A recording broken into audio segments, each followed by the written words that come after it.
जय हिंद, नमस्कार। मैं विक्की वर्मा मेड सर पर आपका बहुत बहुत स्वागत करता हूँ। आज किस क्लास में करेंगे फिर से टॉप 45 क्वेश्चंस का सॉल्यूशन, एक एक नंबर वाले का ना, एक एक नंबर वाले का पूरा हमने 2 से लेकर 6 नंबर वाले तक ख़त्म कर लिया। अब हमारा ज़्यादा कुछ तो बचा नहीं है सिलेबस में, एक एक नंबर वाला क्वेश्चन बस बचा है, एक एक नंबर वाला क्वेश्चन बस बचा है। इसका पूरा का पूरा आंसर्स मैं पहले ही अपलोड कर चुका हूँ, क्वेश्चंस भी अपलोड कर चुका हूँ, साथ में इंपॉर्टेंट क्वेश्चंस का आंसर और marking wise, chapter wise, previous year paper सब कुछ खत्म हो चुका है। बचा सिर्फ एक नंबर वाला क्वेश्चन ना। चलो आज करेंगे। देखो 45 क्वेश्चन, इसके पहले मैं आप लोगों को कुछ और इसके क्लासेस दिया हूँ। 45 क्वेश्चन का सबसे पहले 2 क्लास दिया था, फिर एक क्लास में तो मैं सिर्फ 15 ही क्वेश्चन कराया था, तो लगभग 100 के करीब हमारा क्वेश्चन खत्म हो चुका है ना। आज फिर करेंगे। चलिए देखो, पहला बोला है -3 और 5 किस चतुर्थांश में होगा। तो जानते हो, बना लो चतुर्थांश अपना, फिर से बना लो अगर पता होगा तो। ये लो, ये रहता है प्लस और ये माइनस, तो हमें क्या बोला है माइनस प्लस, ये प्लस भी रहता है और ये माइनस रहता है। एक्स वाले को पहले ले हैं तो ये माइनस मिला एक्स वाले में और ये प्लस मिला, तो कौन सा चतुर्थांश है? सेकेंड। तो ये हो गया हमारा आंसर ब नंबर। ठीक, चलिए नेक्स्ट क्वेश्चन पर आते हैं। 6 और 4 का समांतर माध्य होगा। 6 और 7 का समांतर माध्य, 6 + 4 करो, 6 + 4 बटे में 2 लगाओ, 6 × 4 = 10, 10 बटे 2 यानी कि 5। कौन सा आंसर होगा हमारा? 5। और देखो 5 कौन से ऑप्शन में मेरे भाई, चेक कर लो। 5 तो हमारा ऑप्शन नंबर बी दिख रहा है, तो बी सही लगा। घनाभ में कुल कितना शीर्ष होता है? इसको तो जानते हो, एक घनाभ बना लो। क्या बना लेंगे? एक घनाभ। ये लो, इस तरह से हमने बना दिया एक घनाभ। अब बताओ, इस घनाभ में ज़रा देखो शीर्ष कितना दिख रहा है, कितना शीर्ष दिख रहा है उसको ज़रा चेक कर लो। कितना शीर्ष दिख रहा है देख लो। ये 1 शीर्ष होगा, ये 2 शीर्ष, ये 3 शीर्ष, 4 शीर्ष, 5, 6, 7 और ये 8। टोटल कितना शीर्ष बना? 8 शीर्ष। 8 शीर्ष। ठीक, तो कितना शीर्ष पाया जाएगा? 8 शीर्ष। ठीक, चलिए नेक्स्ट क्वेश्चन। साइन 30 कोसेक 30 का मान बताइए। देखो हम जानते हैं साइन जस्ट किसका उल्टा है? कोसेक का। साइन किसका उल्टा है? कोसेक का। तो साइन 30 डिग्री का मान जानते हो कितना होगा? 1/2। तो साइन को हम 1/, क्या लिख सकते हैं? कोसेक को क्या लिख सकते हो? 1/, साइन, यानी कि 1/2 यानी कि 2 आ जाएगा। 2 से 2 कटेगा, 1 हमारा आंसर होगा। चलिए नेक्स्ट क्वेश्चन। x² - 9 के शून्यक है। x² - 9 के शून्यक है, बताइए। x² - 9 इसके शून्यक क्या होंगे? देखो बराबर में 0, ये हो गया हमारा x²। ज़रा -9 को पक्षांतर करके दिखाओ भाई, प्लस का 9 बनेगा, तो x का मान क्या निकलेगा? +-3 निकलेगा। क्या आएगा? +-3। कौन सा ऑप्शन है ज़रा चेक करो, कौन सा ऑप्शन है? 3, +-3। ठीक, इस तरह से 5 क्वेश्चन खत्म। चलो 40 क्वेश्चन और बचे, जल्दी जल्दी कंप्लीट करेंगे। देखो tan थीटा = क्या है इस बार? 1। tan थीटा बराबर 1 है, तो थीटा का मान बताइए। देखो बताओ, tan थीटा में मान कितना डिग्री पर मिलेगा? 45 डिग्री पर। ये तो सब लोग परिचित हो मेरे ख्याल से, अगर नहीं हो तो त्रिकोणमिति टेबल एक बार तैयार करो। ये ख़त्म। थीटा = क्या निकला अपना? 45 डिग्री। पहला क्वेश्चन खत्म। दूसरा, एक सावधि जमा खाते में ब्याज की गणना क्या कर रहे हैं? 6 आधार पर कर रहे हैं, तो दर क्या होगा? देखो अब भी कल की क्लास में बताया था, 1 साल में कितना महीना? 12 महीना। हमें क्या बोला है? 6 यानी कि 6 महीने का समूह। तो 6 दूनी कर दोगे 12, क्या हो जाएगा? 12। अब जो दर है, ये जो दर है, इस दर को हम क्या करेंगे? इसी 2 से डिवाइड करेंगे, इसी 2 से डिवाइड करेंगे, यानी कि सामने कुछ नहीं मतलब 1, तो 1/2 बोले तो आधा। दर प्रतिशत क्या होगा? आधा होगा। समझ में आ गया होगा तो क्लास को लाइक करना और चैनल को सब्सक्राइब करना और इसे शेयर करना। ठीक, अपने दोस्तों के साथ शेयर करना, ताकि उन लोग भी बोर्ड एग्ज़ाम में कुछ अच्छा परफॉर्म कर पाए। देखो हमें इस बार x का मान बताना है। इसको हम कैसे लिखते हैं? इसको हम लिखते कैसे हैं आप लोग जानते हो? 16/4, और इसको कर दो ना, बीच वाले को डबल लिख देते हैं, 4/x होता है। तो क्या बन जाएगा? 16/4 बराबर 4 बटे में x। तो 4 चौक 16 मिल जाएगा। बराबर बन जाएगा 16x। तो 16 एकम 16, इसका मान निकल गया 1। ठीक, चलिए चौथा क्वेश्चन देखिए। वृत्त के केंद्र से जीवा पर डाला गया लंब जीवा को क्या करता है? इसके लिए वृत्त बना देते हैं हम। ये हो गया एक वृत्त। ठीक, क्या हो गया? एक वृत्त। वृत्त के केंद्र से, ये हो गया वृत्त का केंद्र, इस केंद्र से क्या कर रहे हैं? जीवा पर, वृत्त के केंद्र से जीवा पर डाला गया लंब, ये हो गया एक जीवा। क्या हो गया? जीवा। जीवा पर डाला गया लंब जीवा को क्या करता है? ये लो, ये क्या कर दिया हमने? वृत्त के केंद्र है, एक क्या बनाया? वृत्त का केंद्र। और एक क्या बनाया? जीवा। एक क्या बनाया? जीवा। एक हमने बनाया वृत्त का केंद्र और एक बनाया वृत्त का जीवा। सॉरी, ये जीवा तो मिट गया। ये लो, ये वृत्त का केंद्र और ये वृत्त की जीवा बना दिए। अब देखो ध्यान से, वृत्त के केंद्र से, इस केंद्र से जीवा पर डाला गया लंब, इस वृत्त के केंद्र से क्या करेंगे? जीवा पर ऐसे लंब डाल देंगे। तो क्या करता है? ये जीवा को समान दो भाग में विभाजित नहीं करता? कहता है ना, तो समझे, विभाजित करता है, बस आंसर हो जाएगा। चलिए, वृत्त के व्यास के सिरों पर खींची गई स्पर्शरेखाएं परस्पर, इसको बनाएंगे। देखो कैसे बनाएंगे, समझो। ये हो गया हमारा वृत्त का एक वृत्त, एक वृत्त।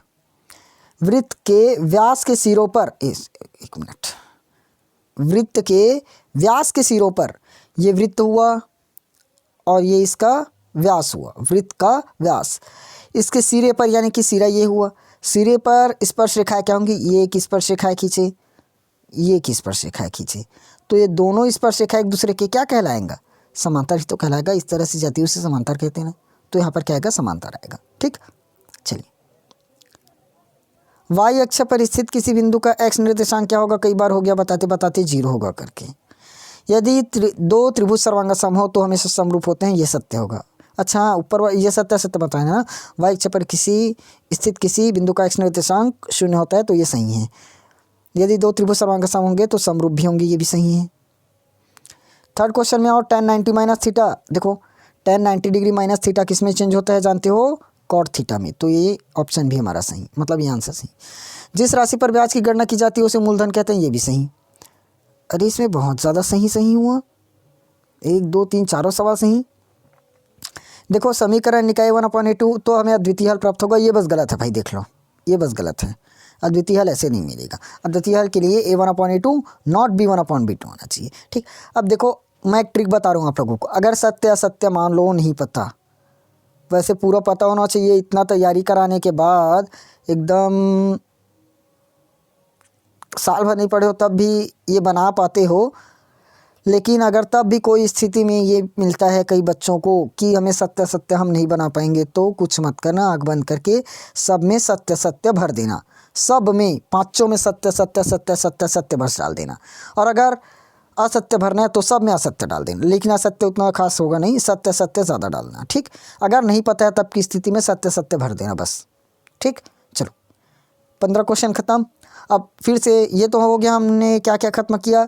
5 क्वेश्चन अभी सही विकल्प का ख़त्म किया, 5 खाली स्थान किया और 5 सत्य असत्य किया। अब फिर से सही विकल्प वाले में आएंगे। चलो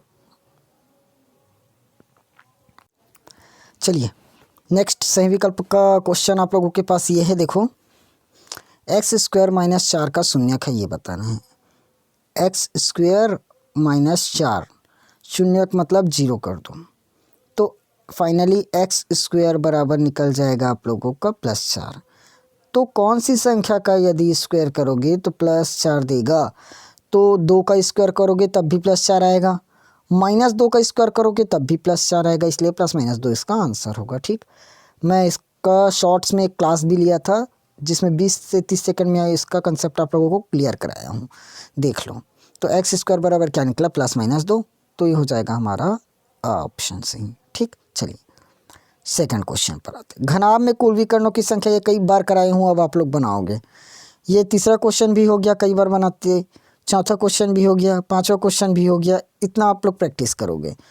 देखो इसको भी मैं कई बार बता दिया हूँ। जिस राशि पर ब्याज की गणना की जाती है उसे हम मूलधन कहते हैं, कई बार हो गया बताते हैं। उसके बाद क्या बोला है देख लो, ये x अनुपात 18:54 है, तो x का मान बताना है। क्या करोगे? x अनुपात लगाओगे 18 बीच में समानुपात डाल दोगे, बीच वाले को डबल लिख देते हैं, अनुपात में हो जाएगा 54 अपना। कर देंगे हम लोग इसको x बटे में 18 और ये बन जाएगा 18 बटे में 54, 18 बटे 54 होगा। 18 गुणित 18 करो और 54 से भाग कर दो, 18 और ये 18 हो जाएगा। किससे भाग करना है? बस 54 से। 18 ये 54 और 3 6 18, x का मान आ गया 6। बस इतना ही तो था। उसके बाद ये क्वेश्चन आप लोग बनाओगे। ये वाला मैं थोड़ा सा बताता हूँ। देखो, वृत्त के केंद्र से जीवा के मध्य बिंदु को मिलाने वाली रेखा जीवा पर, ये मैंने बनाया एक वृत्त। ये क्या बनाया? एक वृत्त। वृत्त के केंद्र से, ये हो गया हमारा वृत्त का केंद्र। वृत्त के केंद्र से हो गया, वृत्त के केंद्र और जीवा, एक ठो जीवा भी बना लो। एक मिनट, ये मैं वृत्त ही बना रहा था, एक ठो जीवा भी बना लो। ये लो, हो गया वृत्त के केंद्र और जीवा के मध्य बिंदु। ये वृत्त का केंद्र हुआ और ये जीवा का मध्य बिंदु हुआ।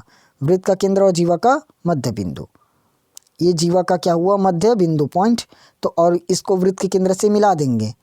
तो ये वाली जो रेखा डाले, ये रेखा क्या, ये जो हमने रेखा डाला है, ये रेखा क्या कहलाएगा? इसी को बोले। तो जीवा पर क्या हुआ है? ये जीवा पर क्या बोलोगे? इसको लंब ही तो बोलोगे। एक मैं क्या लिख रहा हूँ, इसको क्या बोलेंगे हम लोग? लंब होती है। ठीक, इस तरह से आपका ये क्वेश्चन भी कंप्लीट। उस जीवा को जो वृत्त के केंद्र से होकर जाती है, वृत्त की खाली स्थान होती है। देखो ना भाई, एकदम सरल क्वेश्चन आया है। इतना बड़ा वृत्त कहाँ पर बना पो हम? देखो, उस जीवा को जो क्या कर रही है? वृत्त के केंद्र से होकर जा रही है। जो वृत्त के केंद्र से होकर जा रही है, तो यहाँ पर एक वृत्त का केंद्र बना लो। ये लो, ये इतना ज़्यादा बड़ा केंद्र थोड़ी ना होता है। ये लो, इतना करो, हो गया। ठीक, देखो, उस जीवा को जो वृत्त के केंद्र, जीवा जानते हो, दो बिंदुओं को मिलाने वाली रेखा, वृत्त की परिधि पर दो बिंदुओं को मिलाने वाली रेखा होती है ना। तो अब ये जो जीवा है कहाँ से होकर जा रही है? केंद्र से होकर। तो ये कहाँ से जा रही है? केंद्र से होकर जा रही है। तो केंद्र से होकर जा रही है, मतलब ये हमारा क्या कहलाएगा भाई? ये तो हमारा व्यास कहलाता है क्या? हाँ, सही बताए, ये है हमारा व्यास। चलिए अगले क्वेश्चन पर आए। अगला क्वेश्चन है आप लोगों का सत्य। देख लीजिए, सत्य का क्वेश्चन। यदि दो त्रिभुज समरूप हो तो संगत भुजाएं हमेशा बराबर होती है, जरूरी नहीं है। कई बार हो गया मुझे कराते। हाँ, अगर समरूप की जगह सर्वंगसम बोल देता तो अवश्य होती ना। ठीक, चलिए दूसरा क्वेश्चन, दूसरा आप लोग बनाओगे। तीसरा ये तो सही है, द्वितीय हल में मिलता है। एक्स अक्ष पर स्थित y निर्देशांक 0 होता है, सही है। ये जिस राशि पर ब्याज की गणना की जाती है उसे मिश्र धन कहते हैं।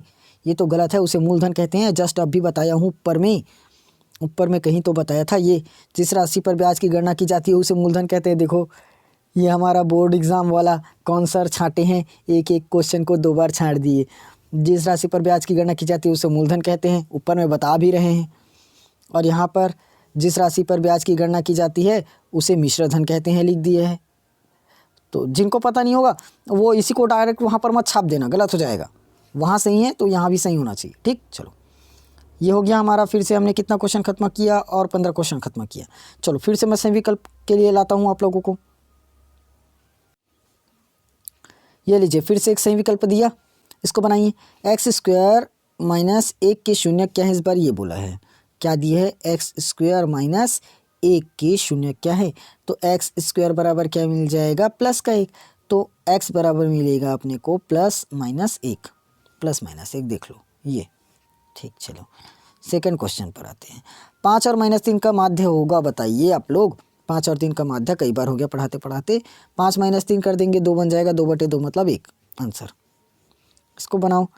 tan 60 और cot 60 कई बार कराया हूँ। घनाभ में कोरों की संख्या 12 होती है ना। ये तो हो चुका है। ये वाला क्वेश्चन फिर से आ गया यार, देखो ना, कई बार हो गया बताते। मैं नहीं बताऊंगा इसको, ये दोनों क्वेश्चन मैं बताऊंगा, मुझे बोरियस लग गया एकदम। वृत्त की सबसे बड़ी जीवा, देखो ये वृत्त है, ये क्या है? एक वृत्त। ठीक, ये हुआ हमारा एक वृत्त। अब इसमें सबसे बड़ी जीवा बताना है। देखो ये हमारी वृत्त की, अरे एक मिनट, ये वृत्त की जीवा तो हम ऐसे ही खींचते हैं क्या? ये सब वृत्त की क्या है? जीवाएँ ही तो है। ये तो वृत्त। तो सबसे बड़ी जीवा क्या कह रही है, जो उसके सेंटर पॉइंट से होकर जाएगा ये, तो सेंटर पॉइंट से होकर जाते हैं उसको क्या कहते हैं, व्यास। और अब भी मैं बताया था, तो वृत्त की सबसे बड़ी जीवा क्या होती है, वृत्त की व्यास होती है। समझ में आया? ठीक। यदि सावधि जमा खाते पर ब्याज की गणना तिमाही की जाए तो दर प्रतिशत होगा। मस्त क्वेश्चन लगता है मुझे ये वाला, एकदम मजा आता है मुझे बनाने में। देखो, यदि सावधि जमा खाते में ब्याज की गणना क्या की जा रही है, तिमाही, तो कुछ मत करो, डायरेक्ट लगाओ 1 साल। 1 साल में 12 महीना होता है, सब जानते हो। हमें निकालने के लिए क्या बोला है, तिमाही। क्या निकालने बोला है, तिमाही। तो जानते हो 1 साल में कितना तिमाही निकलता है, 4 तिमाही। 1 साल में 4 तिमाही। तो हम दर को क्या करते हैं, दर को क्या करते हैं, इसी 4 से डिवाइड कर देते हैं, इसी 4 से डिवाइड करते हैं। तो ऊपर में 1 है, तो इसको क्या बोल सकते हैं, 1/4। क्या बोलेंगे, 1/4, 1/4। और इसको हो शायद ना, मैं इसको कई सेट में कराया भी हूँ 1/4 करके। ठीक। अब देखो सेम ये क्वेश्चन आया, वृत्त बाह्य बिंदु से, ये वृत्त वाला कितना क्वेश्चन आता है भाई। बाह्य बिंदु से वृत्त पर कितनी स्पर्शरेखा की अरे 1 मिनट, बाह्य बिंदु से वृत्त पर खींची गई स्पर्शरेखाओं की लंबाइयाँ होती है। बाह्य बिंदु से, ये हमने किया, एक बाह्य बिंदु लिया, क्या लिया, एक बाह्य बिंदु लिया। ठीक। अरे यार सॉरी, ये पूरा मिटा दिया मैंने। ये हुआ हमारा एक वृत्त और ये हुआ एक बाह्य बिंदु। ठीक। तो बाह्य बिंदु से वृत्त पर खींची गई स्पर्शरेखा, वृत्त पर स्पर्शरेखा खींचो इससे, ये हमने एक स्पर्शरेखा खींचा और ये एक स्पर्शरेखा खींचा। स्पर्शरेखाओं की लंबाइयाँ क्या होगी, समान होगी। क्या होगी, समान होगी। ठीक। ये क्वेश्चन भी कंप्लीट। चलिए सत्य में आए लास्ट। देखो अद्वितीय हल मिलेगा, ये तो नहीं मिल सकता। इसमें तो हमें क्या मिलता है, कौन सा हल मिलता है, जानते हो कौन सा हल मिलेगा, अनेक हल। एक्स और वाई अक्ष दोनों परस्पर लंब होते हैं, ये तो सबको पता है। ये हमारा वाई अक्ष है और ये एक्स अक्ष है। तो देखो ना, दोनों एक दूसरे के क्या है, लंब है। समांतर तो इसको बोलते, लेकिन इसको तो हम लंब बोलते, तो लंब है। अब इसको आप लोग बताओगे, कई बार हो गया कराते कराते, आवर्ती जमा खाते में ब्याज की दर बचत खाता से अधिक होती है यदि 2 त्रिभुज समरूप हो तो सर्वांग होते हैं। cos 90 डिग्री माइनस थीटा बराबर साइन थीटा होता है। सत्य असत्य, इतना आप लोग मुझे करके बताइएगा। ठीक। इस तरह से आज आप लोगों को मैंने फिर से 45 क्वेश्चन करा दिया, कराया, किए ना, किए एकदम फिक्स, या किसी को डाउट है 45 नहीं करवाए, कम कराकर छोड़ दिए, तो देख लेना 45 का 45 क्वेश्चन मैं कराया हूँ, कराया। ठीक। समझ में आया कि नहीं आया, आया। तो आज हम लोगों ने 45 क्वेश्चन फिर से ख़त्म कर दिया होगा। अब हमारे पास 2 नंबर वाला, 1 नंबर वाला तो उतना खास नहीं है, लगभग हमने पूरा का पूरा क्वेश्चन ख़त्म कर दिया ना। ठीक। ज़्यादा क्वेश्चन सब नहीं है, कंप्लीट कर लिया हमने बहुत सारा क्वेश्चन। देखो मैं पहले ही बता चुका हूँ पूरा का पूरा, इसके बारे में थोड़ा सा आज और जानकारी दे रहा हूँ, देख लेना। थोड़ा सा इसके बारे में और बता रहा हूँ, समझना। जो हमारे ऑफिशियल चैनल है मेड सरल, इस पर मैं आप लोगों को क्लास 10th का और क्लास 12th का जितना भी इम्पॉर्टेंट क्वेश्चन, स्टडी मटेरियल्स हो सकते हैं, important question, previous year paper, model paper, practice set, जितना भी हो सकता है चैप्टर वाइज, मार्किंग वाइज, मैं पूरा का पूरा मेड सरल पर आप लोगों को गणित का दे रहा हूँ। ये 10th और 12th वालों का है। अब बाकी गणित का, हम गणित बस में तो 100 में 100 लाएंगे तो हमारा परसेंट नहीं बढ़ने वाला, बाकी सब्जेक्ट पर भी ध्यान देना होगा। तो बाकी जैसे बचा हिंदी हो गया आपका, इंग्लिश, संस्कृत, सोशल साइंस और साइंस, ये सब सब्जेक्ट हो गया। इन सब्जेक्ट्स की तैयारी आप लोगों को मैं मेक सरल पर करा रहा हूँ, आप लोगों को मैं मेक सरल पर करा रहा हूँ।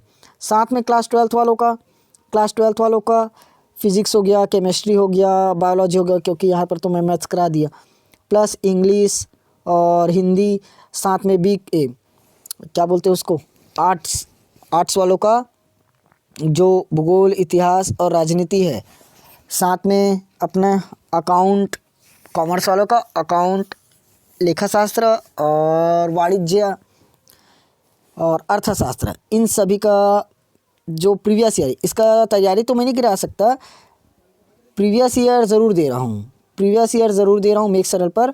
बाकी फ़िज़िक्स केमिस्ट्री का तो मैं पूरा का पूरा इंपॉर्टेंट क्वेश्चंस कराऊंगा, तो आप लोग उस चैनल को ज्वाइन कर लीजिए, लिंक डिस्क्रिप्शन में मौजूद है। ठीक। चलिए आज की क्लास हम लोग यहीं पर समाप्त करते हैं। आएंगे कल फिर से 45 क्वेश्चन के साथ, एक नए क्वेश्चन के साथ, और वो होगा हमारा कल का लास्ट सेशन। फिर उसके बाद पूरा का पूरा हमने एक एक नंबर वाला पूरा क्वेश्चन ख़त्म कर दिया। लगभग 250 क्वेश्चन हम लोग कवर किए हैं। लगभग 250 क्वेश्चन हो जाएगा अगर कल करेंगे और 45 तो ठीक। कल और 45 करेंगे तो हमारा 250 क्वेश्चन चला जाएगा। चलो हो गया, मिलेंगे कल की क्लास में। तब तक आप लोग बोर्ड एग्ज़ाम की बहुत अच्छे से तैयारी कीजिए, बहुत अच्छे से मेहनत कीजिए, तब जाकर बोर्ड एग्ज़ाम में मिलेगा। ठीक, चलिए।